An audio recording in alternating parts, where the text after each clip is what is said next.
everyone, Russ Hamilton here from Keepers of Chaos. Just wanted to do a quick video with you guys and just talk about a couple of things about how to progress in your career. And really, this is more of a specific subject, though. This is about how to go above and beyond just that observe and respond to things and corrections to really move into that whole area where instead we're preventing and preempting things. And so one of the little things that I wanted to give you that you can add to your tool bag to take along with you and try and apply it is a principle that I talk about called overcommunication. All right. So overcommunication is basically just this. It's just when your suspect or your inmate decides to provide you with information that really doesn't seem immediately relevant, or it's not necessarily appropriate, or it's above and beyond what you would normally expect in a given situation. And the reason that they tend to do that is they tend to want to convince you of something, to convince you of their innocence, or to convince you that they aren't involved, or just to pretend like they're out in front of it. And they're trying to be helpful when really they have something to hide, or they're trying to stop you from finding something, right? And so basically what you've got is overcommunication comes in your two basic flavors, right? And those two basic flavors are solicited and unsolicited. And overall, though, there's three basic things that you look for, right? And that's a physical response, a body language response, which are kind of the same thing a little bit, or a verbal response. And so what I'm going to do is I'm going to break these three things down, and I'm going to talk more about the solicited and unsolicited parts of this, right? So I'm going to talk about the unsolicited first. Unsolicited is just where, for whatever reason, an inmate presents you with some information. And that information can take on from just his body language, and that's some information that you're gleaning from him, to maybe something verbal, to something more along the lines of just a physical reaction to something, which is also in a way body language. But what I wanted to do is I wanted to give you a couple of really good examples of this. All right. And so one of the things that I really try and look for is just that moment in time where they're just giving you that little bit more than they should be giving. And this over communication, it can be something as simple as sitting up in their bunk, right? It can be something as simple as a glance back over their shoulder. It can be something like where they actually ask you a question. It can be sudden silence, right? Believe it or not, they're actually over communicating if they suddenly go silent on something. So this is basically a lens. It's a filter that I want to teach you how to use it to be able to make a play, to be able to discover more. All right. So the first thing I'm going to talk about, though, is the unsolicited kind. Okay. So the unsolicited kind really helps you a lot, especially if we're talking about perhaps making a bust or discovering something at the moment. And it goes something like this. I'll give you an example. So I was in the midst of walking in to this dorm. And basically my whole idea behind walking through this dorm, I was just doing a security check, just, kind of rambling through. And there was probably like 10 or 15 inmates in there. And as I walked through, I happened to see a pillow on one of the bunks. And I just kind of looked at it, and I'm not even sure why, but I just moved it aside, and back behind it, there was a cell phone. So I'm like, right on. Okay. So I took the cell phone. And now what I'm starting to do is I'm starting to kind of take in the rest of what's going on in that dorm, even though I'm kind of, making it look like I'm just looking at the phone.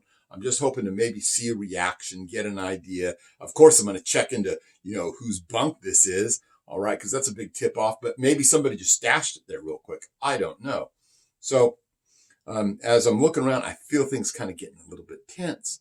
And just to try and see what the reaction was going to be, I say, so whose phone is this?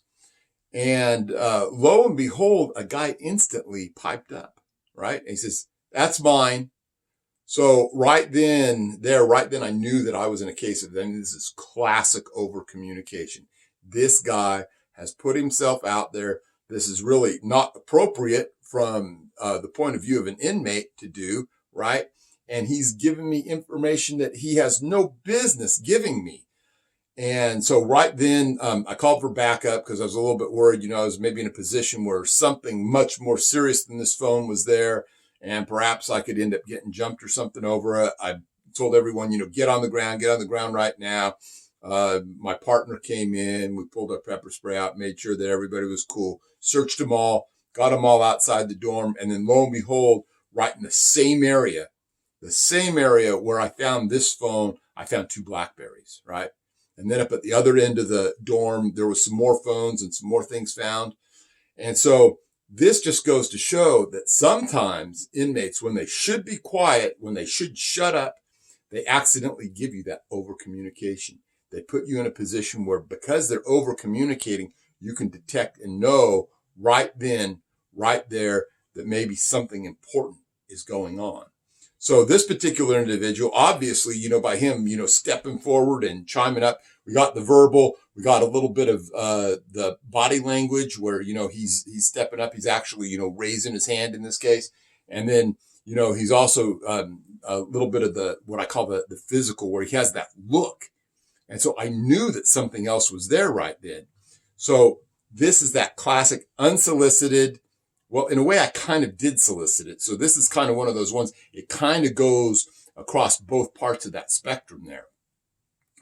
I've had other cases where, one time I was just, walking through or by this communal bathroom, and this inmate, he was just standing there, and it felt almost like, I had interrupted him in the middle of something. And so his communication to me was he was just standing there. It was almost like a under communication that was really an over communication, because it allowed me to understand that something was going on. So, cuffed him up, patted him down, found a cell phone that he was using that was tucked up underneath the sink.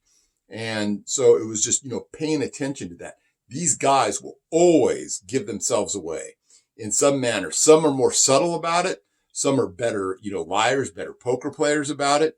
But it's that thing where you have to understand what it is that they're saying to you, almost as if it's out loud. This particular guy, right? He was in essence almost saying, hey, you know what? Come over to me. I'm acting kind of funny. I'm trying to tell you, I got this phone that, I bought some minutes on from some guy down further in the cell block here. And I hope I don't get caught with it. And the reason that I want you to know that I hope I don't get caught with it, I'm just going to stand here and look completely out of place. All right. And they're telegraphing that to you all the time. So this is another one of those instances where you really, truly have to be, understanding this over communication as it happens to be able to. So now let's move on a little bit and let's talk really about more of the solicited type. Now, the solicited type usually takes place in a little bit different of a context. This is usually where you're interviewing someone, maybe even we might call it an interrogation. But the main thing that you have to keep in mind about this is that in order to get that proper feedback from them, you have to be very non-confrontational. You can't be, throwing all your cards on the table. Did you do it? Did you know about it?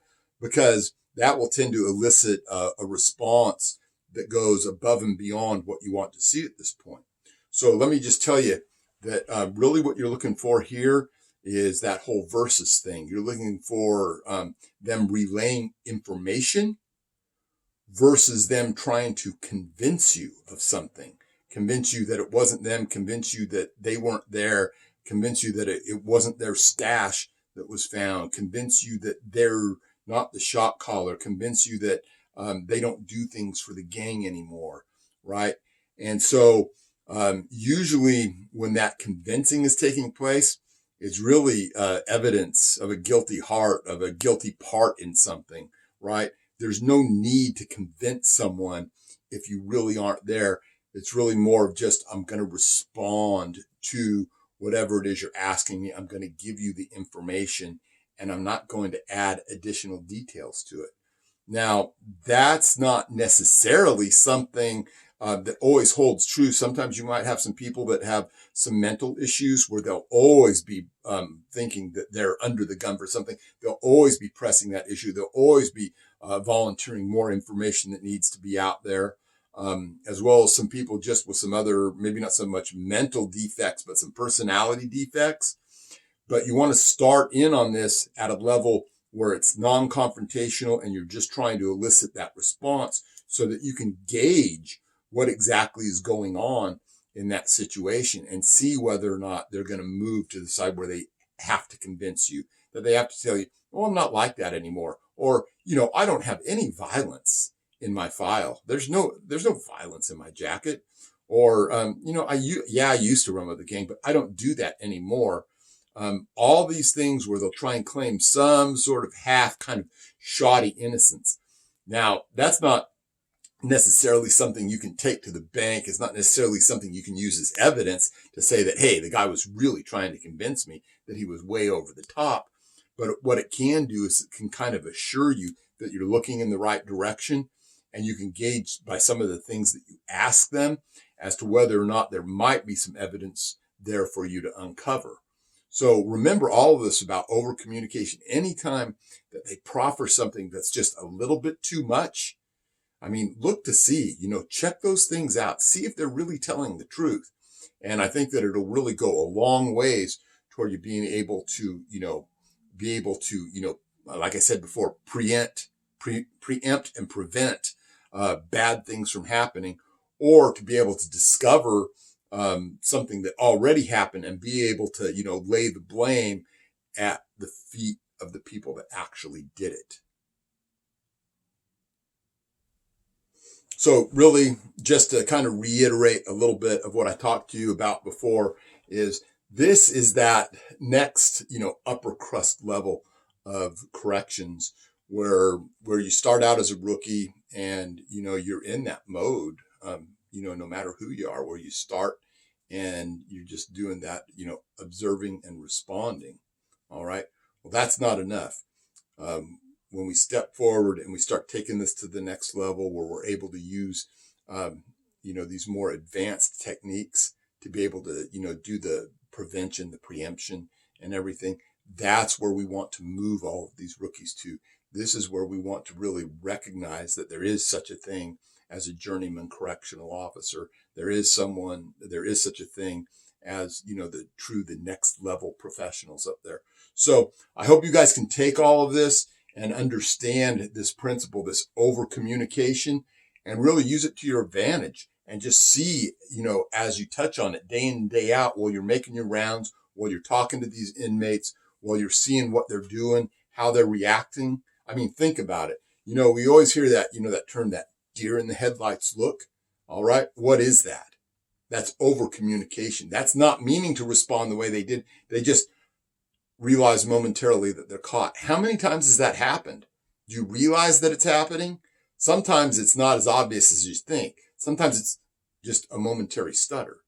So really think on these things. I hope you enjoy this video. I hope that you're going to take it and, really run with it. Start developing these tools in yourself. Start really understanding how and why inmates react to things, and understand what this over communication is about when they're trying to convince you that there's nothing to see here. Move along, nothing to see here.